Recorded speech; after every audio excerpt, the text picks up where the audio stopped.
એક બેફામ ડમ્પર પૂરપાટે આવે છે, એક મહિલાને કચડે છે અને પછી ભાગી જાય છે. પોલીસને દોડાવે છે. એક ક્ષણની બેદરકારી કેટલા લોકોના જીવ પર ભારે પડી શકે છે એનું આ ઉદાહરણ છે. અમદાવાદના એસજી હાઈવે પર ડમ્પર ચાલકની બેફામ ગતિએ માત્ર અકસ્માત જ નથી સર્જ્યો, પરંતુ થોડા સમય માટે આખા વિસ્તારમાં ભાગદોડ મચી ગઈ. વિસ્તારથી આ વિષય પર વાત કરીશું. નમસ્કાર, આપની સાથે હું છું પાયલ.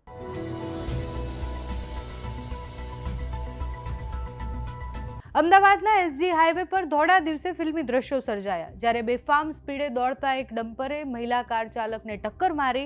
અકસ્માત બાદ એ ડ્રાઈવર રોકવાને બદલે ડમ્પર લઈ અને પછી ફરાર થતો દેખાય છે.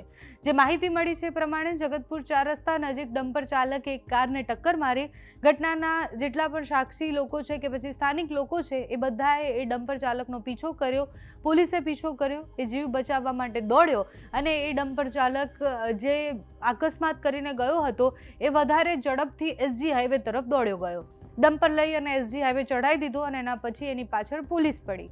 પોલીસ ધીરે ધીરે એનો પીછો કરતી હતી. પછી જે સાઈડ પર જવાના હતા એ સાઈડ પર પોલીસ પહોંચી, ત્યાંથી એને ઝડપી પાડ્યો. સોશિયલ મીડિયા પર એ વિડીયો વાયરલ થયો, જેમાં ડમ્પરની બેફામ દોડ દેખાઈ રહી છે. રસ્તા પર સર્જાયેલી અફરાતફરી દેખાઈ રહી છે અને એ વિડીયો પછી ઘણા બધા સવાલ થાય છે.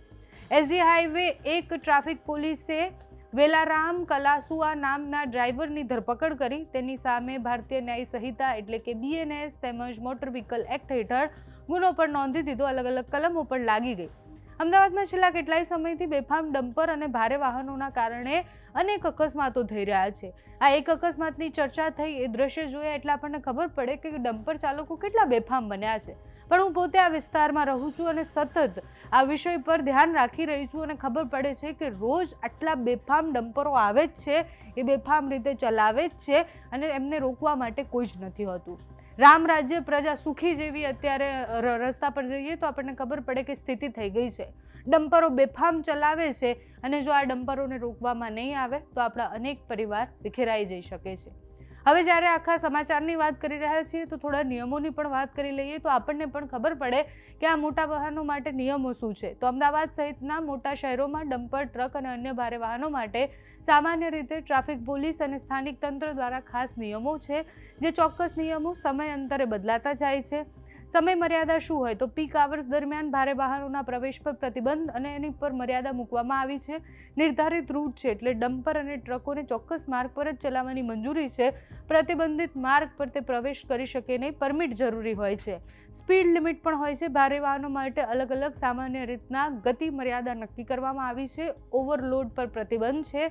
વાહનમાં મંજૂર ક્ષમતા કરતાં વધારે માલસામાન ભરવો પણ એ ગેરકાયદેસર છે. વાહનનું ફિટનેસ અને દસ્તાવેજ એટલે ફિટનેસ સર્ટિફિકેટ, પરમિટ, વીમો, PUC બધું જ હોવું જરૂરી છે. જો પોલીસ પકડે છે તો એમનું આ બધું જ જોવે. સુરક્ષાના નિયમો છે એટલે રેતી, માટી અને કચરો લઈ જતા ડમ્પરોને તાળપત્રી બાંધવાની હોય, એટલે ઢાંકવાનું હોય, એટલે ખુલ્લે કોઈ પણ માણસ જતું હોય તો એની પાછળ ધૂળ ન આવે. પણ એવું કરે કોણ છે? ખતરનાક ડ્રાઈવર પર કાર્યવાહી પણ થાય. એટલે બેફામ ગતિ અને સિગ્નલના ઉલ્લંઘન કરતા હોય, ખોટી દિશામાં વાહન પૂરપાટ ઝડપે ચલાવતા હોય તો એ બધાની સામે કાર્યવાહીની જોગવાઈઓ તો છે, પણ એ જોગવાઈઓ થાય ક્યાં છે? કાયદાને આ બધા જ લોકો ઘોડીને પી ગયા છે અને પછી પોલીસ પણ આમાં એટલો જ પોતાનો હિસ્સો નોંધાવે છે પોતાના ફાયદા માટે. અનેક જગ્યાએથી 4 રસ્તેથી પોલીસ હપ્તા લેતી દેખાય છે અને સિસ્ટમ આ રીતના જ ચાલે છે, જેમાં ભોગ તમે અને હું બનીએ છીએ.